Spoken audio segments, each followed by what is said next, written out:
Project Freedom Wagon over here, and we're going to take off my rear sway bar. We'll show you how much more flex we get in the rear, do some before and after shots. From the top of the tire to the bottom of the fender, it's about 5 1/4.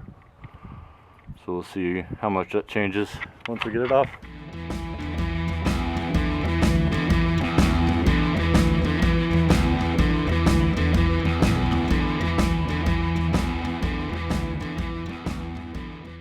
Alright, so all you gotta do is take off this bolt here for the sway bar link. Then up here there's the sway bar bracket. So there's just two 13mm on there. This 18mm. And then here's the sway bar bracket. To remove that, you'd have to take the U-bolts off, which we're not going to do right now.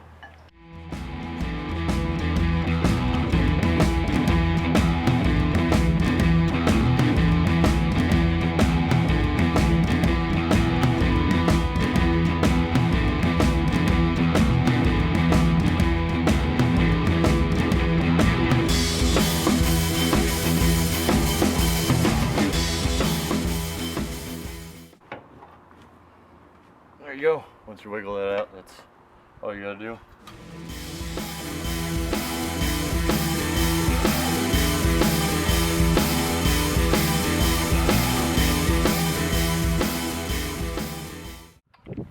After removing the sway bar, it's now at 4 3/4 about. So there's about ½ inch difference. So if you look from behind the vehicle,